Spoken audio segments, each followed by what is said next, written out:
Hi friends, मैं Jitendra sir ATC electrical में आपका स्वागत है। यूपीपीसीएल 2.0 चैनल को आप लाइक शेयर और सब्सक्राइब करिए। अगर आप हमारे चैनल पर नए हैं तो चैनल को सब्सक्राइब करना ना भूलें, क्योंकि जब हम कोई भी वीडियो अपलोड करें तो उसका नोटिफिकेशन आपको सबसे पहले मिल जाए। तो दोस्तों, हर संडे के दिन और मंडे के दिन 2 दिन आपको स्पेशल क्वेश्चन मिलेंगे जो कि आपकी किसी भी परीक्षा के लिए बहुत ही ज़्यादा इम्पोर्टेंट रहेंगे। तो दोस्तों, आज आपकी सीरीज स्टार्ट करते हैं।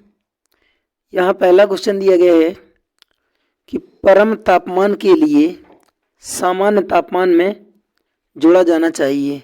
तो याद रखना दोस्तों, परम तापमान के लिए सामान्य तापमान में जोड़ा जाता है 273। परम तापमान जो होता है ये केल्विन में होता है और इसके बाद 273 इसमें जोड़ दिया जाता है और ये डिग्री सेंटीग्रेड हो जाता है इस साइड में। ठीक है, तो 273 जब डिग्री सेंटीग्रेड में जोड़ दिया जाता है तो ये परम ताप बन जाता है के। ठीक है दोस्तों, ऑप्शन नंबर 2 या बी आपका राइट है। नेक्स्ट क्वेश्चन देखते हैं। अगला क्वेश्चन लिखा है कॉपर को गलाने के लिए प्रति टन कितने एनर्जी की ज़रूरत होती है। तो फ्रेंड्स, याद रखना, कॉपर को जलाने के लिए प्रति टन जो है 400 किलोवाट घंटा एनर्जी की ज़रूरत पड़ती है। किसी भी कॉपर को जब हम किसी भी एजेक्स वेट, ठीक है, एजेक्स वेट एक भट्टी होती है, इस भट्टी में जब इसको गलाया जाता है तो इसमें गलाने के लिए 400 किलोवाट घंटा की एनर्जी प्रति टन आवश्यकता होती है। नेक्स्ट क्वेश्चन है फ्रेंड्स, इलेक्ट्रॉनिक सिलाई में किस हीटिंग का इस्तेमाल किया जाता है। तो दोस्तों, इलेक्ट्रॉनिक सिलाई में हड्डियों को सुखाने में, इलेक्ट्रॉनिक सिलाई में हड्डियों को सुखाने में और इसके बाद और जैसे मान करके चलिए प्लाईवुड बनाने में, इन सभी में जो है डाइलेक्ट्रिक हीटिंग का उपयोग किया जाता है। इसको परावैद्युत तापन के नाम से भी जाना जाता है। तो दोस्तों याद रखना, इसको परावैद्युत के नाम से भी जाना जाता है और इसकी इफिशियंसी जो होती है, दक्षता होती है, ये दक्षता होती है कितनी, 50%। इसकी डाइलेक्ट्रिक हीटिंग की इफिशियंसी जो है वो 50% होती है और इलेक्ट्रॉनिक सिलाई में जो है वो हम डाइलेक्ट्रिक हीटिंग का उपयोग करते हैं। नेक्स्ट क्वेश्चन है फ्रेंड्स, डाइलेक्ट्रिक हीटिंग की इफिशियंसी कितनी होती है। जैसे कि मैंने बता दिया 50% होती है। अगला क्वेश्चन है यहाँ,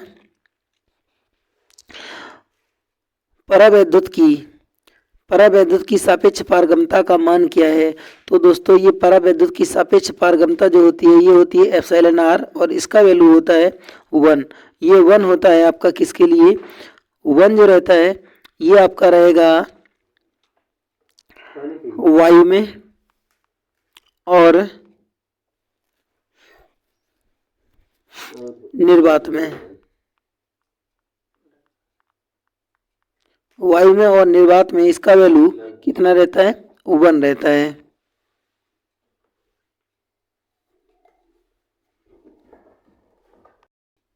नेक्स्ट क्वेश्चन है फ्रेंड्स, अगला क्वेश्चन यहाँ दिया गया है, निर्वात की परम विद्युतशीलता एप्सिलॉन 0 का मान क्या होगा। तो निर्वात की परम विद्युतशीलता एप्सिलॉन 0 का मान दोस्तों होता है, यहाँ माइक्रो के स्थान पर पिको रहेगा फ्रेंड्स, याद रखना, या फिर माइक्रो 2 बार रहेगा। इसका ऑप्शन फर्स्ट राइट है। यहाँ एप्सिलॉन 0 इक्वल टू होता है 8.854 इंटू 10⁻⁻12 फैराड पर मीटर लेते हैं। तो दोस्तों याद रखना, वायु के लिए परम विद्युतशीलता या जो इलेक्ट्रिक परमिटिविटी है इसका वैल्यू 8.854 इंटू 10⁻12 फैराड पर मीटर लेते हैं। इसको हम पिको या फिर माइक्रो भी कह सकते हैं। इसका आंसर आपका हो जाएगा पहला सही।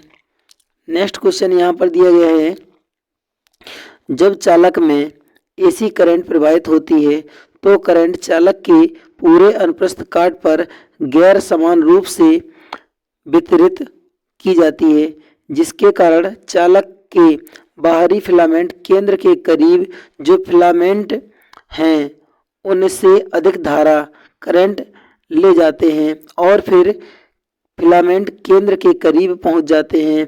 यह डीसी की तुलना में एसी के लिए उच्च प्रतिरोध का परिमाण है। इसके इसे किस रूप में जाना जाता है? तो दोस्तों यहाँ पर आपको बताते हैं कि जब कोई चालक, इस हिसाब से कोई अगर चालक है तो इसके केंद्र से इलेक्ट्रॉन जो रहते हैं बहुत सारे, इसके केंद्र से इलेक्ट्रॉन कहाँ जाने लगे? इसके बाहरी परतों में जाने लगे और यहाँ पर इलेक्ट्रॉनों की अधिकता हो जाए। इस क्षेत्र में इलेक्ट्रॉनों की जब अधिकता हो जाती है तो क्या होता है कि इस घटना को हम स्किन इफेक्ट के नाम से जानते हैं, त्वचिक प्रभाव के नाम से जानते हैं। ये स्किन इफेक्ट जो होता है, स्किन इफेक्ट जो होता है ये होता है समानुपाती फ्रिक्वेंसी के।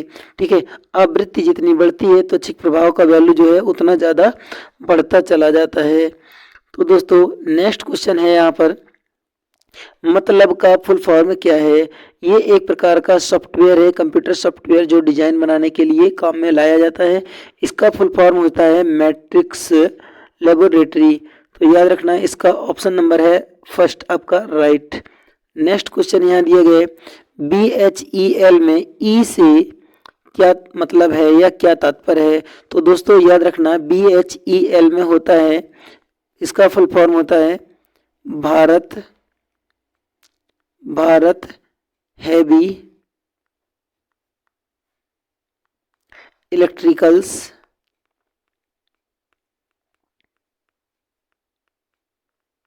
लिमिटेड।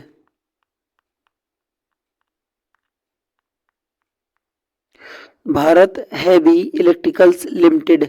तो इसमें ई से तात्पर्य पूछा है तो दोस्तों इसका हो जाएगा इलेक्ट्रिकल्स। ये आपका सी ऑप्शन राइट हो जाएगा। और बता दें आपको BHEL जो UPPCL है या फिर विद्युत विभाग के जो भी बड़े इंस्ट्रूमेंट हैं उनको बनाने की एक सबसे बड़ी कंपनी है भारत की। ये बहुत सारे इंस्ट्रूमेंट बना करके, जैसे कि ये ट्रांसफार्मर है, बड़े बड़े कंडेंसर है, CTPT है, इनका सभी का निर्माण करती है। ठीक है, ये एक भारतीय कंपनी है और ये एक महारत्न कंपनी भी है। कौन सी कंपनी है? महारत्न कंपनी भी है BHEL, भारत की ये महारत्न कंपनी है, 14 कंपनियों में से एक है। नेक्स्ट क्वेश्चन यहाँ पर दिया गया है, दिए गए चित्र में कौन सी डिवाइस है? तो ये चित्र जो है ये दोस्तों कम्यूटेटर का चित्र दिया गया है। ये कम्यूटेटर के सेगमेंट रहते हैं, हार्ड ड्रान कॉपर से बने होते हैं। इसके इस खाली मैदान में, इस खाली स्थान में यहाँ पर भरते हैं माइका। तो दोस्तों एक शब्द और याद रखना, जो माइका होता है इसको अभ्रक के नाम से जानते हैं। माइका के लिए झारखंड पूरे विश्व में, झारखंड जो है वो पूरे विश्व में पहले स्थान पर है और इस झारखंड में रूबी नाम का माइका उपयोग में लाए। रूबी नाम का माइका जो है वो सबसे ज़्यादा उत्पादित किया जाता है। तो दोस्तों यहाँ पर और दिए गए हैं, जैसे ये जो कम्यूटेटर का भाग है, सेगमेंट दिए गए, ये उठा हुआ भाग इसको जो है राइजर के नाम से जाना जाता है। ये याद रखना, इसको राइजर के नाम से जाना जाता है। यहाँ पर पूछा गया है कि दिए गए चित्र में कौन सी डिवाइस है? तो दोस्तों याद रखना कम्यूटेटर है। इस कम्यूटेटर का उपयोग AC और DC दोनों प्रकार की मशीनों के लिए किया जा सकता है। नेक्स्ट क्वेश्चन है यहाँ, जल खाली स्थान पहले दिया गया है, इसके बाद जलने से उतनी ही ऊर्जा उत्पन्न होगी जितनी कि 1 किलोग्राम परमाणु सामग्री यानी यूरेनियम के जलने से होगी। तो दोस्तों याद रखना है इसका राइट आंसर है 3000 टन। यहाँ पर टन लिखना छूटा है। 3000 टन जब कोयला जलेगा उच्च ग्रेड का तो ये 1 किलोग्राम यूरेनियम के इक्वल होता है। ऑप्शन नंबर सी आपका राइट होगा। नेक्स्ट क्वेश्चन यहाँ दिया गया है, निम्न में से किसकी सहायता से विद्युत कनेक्शन को कम्यूटेटर और बाहरी लोड सर्किट के बीच सुनिश्चित किया जाता है? तो दोस्तों याद रखना इसका राइट आंसर है आपका ब्रूस। तो ब्रूस के माध्यम से, जैसे मान करके चलिए कोई कम्यूटेटर है, मान करके चलिए ये आपका कम्यूटेटर है, तो यहाँ पर ये ब्रूस लगे हैं और यहाँ पर ब्रूस लगे हुए हैं। ये अगर ब्रूस यहाँ पर इस कंडीशन में लगे हुए हैं, अब यहाँ देख सकते हैं क्या लिखा है कि विद्युत कनेक्शन को कम्यूटेटर और बाहरी लोड में, तो कम्यूटेटर और बाहरी लोड में, इधर मान लीजिए कि मैंने ये लैंप का लोड दे दिया, ये लैंप का लोड दे दिया, तो कम्यूटेटर और बाहरी लोड के बीच में आपका एक ही केवल साधन बचा है जिसको हम ब्रूस के नाम से जानते हैं। तो दोस्तों यहाँ पर ब्रूस का जैसे कि डायग्राम बना करके दिखाया गया है, ये स्प्रिंग रहता है, दबाव के लिए इसका प्रेशर रहता है 0.25 से 1.25 इतने के बीच में इनका प्रेशर रहता है ब्रूस का। और अगली बात, ब्रूस का जो डिजाइन होता है ये होता है दोस्तों कैसा, आयताकार। ठीक है, जब ब्रूस का 2/3 भाग, कितना 2/3 भाग नष्ट हो जाता है या घिस जाता है और 1/3 हिस्सा इसका बाकी रह जाता है, तो ब्रूस को क्या करते हैं, बदल देते हैं। क्या करते हैं, बदल देते हैं। ठीक है दोस्तों, याद रखना ये कार्बन ब्रूस दिखाए गए हैं, स्मूथ कार्बन ब्रूस हैं ये। नेक्स्ट क्वेश्चन देखते हैं, डीसी मोटर की चाल को प्रभावित करने वाले कारकों में से निम्न में से कौन सा एक कारक नहीं है। तो डीसी मोटर की चाल में जो है ये वायुमंडलीय तापमान नहीं आता है, क्योंकि यहाँ पर जो ई होता है, बैक ईएमएफ होता है, ये होता है Φ/Zn/P/60F। ठीक है, P/60A। यहाँ से हम इस चाल को अगर निकालेंगे तो ये आएगा आपका N equal to E back EMF into 60A/Φ/Z/P इतना आएगा। इसमें कहीं भी टेम्परेचर का नामो निशान नहीं आया है। तो दोस्तों यह जो गति है ये वायुमंडलीय ताप के ऊपर निर्भर नहीं करती है, फ्लक्स के ऊपर, वोल्टेज के ऊपर और संपूर्ण आर्मेचर वोल्टता के ऊपर ये निर्भर करती है, क्योंकि यहाँ पर ये वोल्टेज आ गया है। इसका राइट ऑप्शन हो जाएगा दोस्तों पहला। आगे देखते हैं, अगला क्वेश्चन यहाँ पर दिया गया है, आईजीबीटी का फुल फॉर्म क्या है। तो दोस्तों याद रखना, आईजीबीटी एक संकर इलेक्ट्रॉनिक इंस्ट्रूमेंट है, इलेक्ट्रॉनिक युक्ति है, इसको संकर भी कहा जाता है, संकर इलेक्ट्रॉनिक युक्ति है। इसमें आपके मॉसफेट के, किसके, मॉसफेट और बाइपोलर ट्रांजिस्टर, किसके, ट्रांजिस्टर, मॉसफेट और ट्रांजिस्टर दोनों के गुण पाए जाते हैं। तो दोस्तों याद रखना, मॉसफेट और ट्रांजिस्टर दोनों के मिलने से ये आपका आईजीबीटी बनता है। इसमें मॉसफेट कुछ इस पोजीशन का रहता है, ऐसे मॉसफेट का पोजीशन रहता है, और इसके साथ में बाइपोलर ट्रांजिस्टर को कुछ ऐसे बना लिया जाता है। ये पीएनपी और एनपीएन में से कोई भी हो सकता है।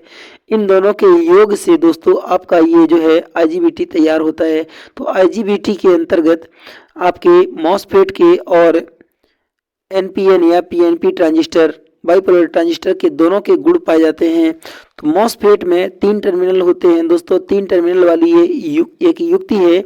इसमें एक गेट और एक कंडेंसर, या हम इसको संग्राहक कहेंगे, और एक होता है आपका इमीटर। एक गेट, एक इमीटर, एक होता है कंडेंसर, या हम संग्राहक कह सकते हैं। तो दोस्तों इसका फुल फॉर्म जो है वो होता है insulated gate bipolar transistor. Insulated gate bipolar transistor. दोस्तों आपका पहला ऑप्शन यहाँ पर राइट दिया गया है। नेक्स्ट क्वेश्चन यहाँ दिया गया है, HMI का फुल फॉर्म क्या है। ये पिछली परीक्षाओं में पूछे जाने वाले क्वेश्चन है, आगे भी बहुत ज़्यादा आने की संभावना है। तो दोस्तों याद रखना, इसका राइट आंसर है ह्यूमन मशीन इंटरफेस। इसमें सही से आप इसको मिलाएंगे तो आपका राइट आंसर जरूर समझ में आएगा कि कौन सा है। दोस्तों यहाँ से आ रहा है आपका राइट आंसर, आपका डी आपका राइट आंसर है। यहाँ पर मिला सकते हैं ह्यूमन मशीन इंटरफेस। यहाँ पर मैन लिखा है इसलिए ये रॉन्ग है। यहाँ पर ह्यूमन मशीन इंटरफर्स्ट लिखा है इसलिए ये रॉन्ग है। यहाँ पर हिंदुस्तान लिखा है इसलिए ये रॉन्ग है। तो दोस्तों आपका राइट आंसर हो जाएगा D number, human machine interface. ये भी एक प्रकार का सॉफ्टवेयर होता है जो कि स्केडा के साथ में उपयोग में लाया जाता है। स्केडा के साथ में उपयोग में लाया जाता है। दोस्तों हमारे पिछले वीडियो अगर आपने नहीं देखे हैं तो वीडियो को जरूर देखिएगा, और अगले वीडियो भी कंटिन्यू जारी रहेंगे। तो दोस्तों हमारा वीडियो कैसा लगा, अगर वीडियो अच्छा लगा हो तो वीडियो को शेयर, सब्सक्राइब और लाइक जरूर करें। थंब तो जरूर मार दें एक बार। तो दोस्तों thank you for my watching.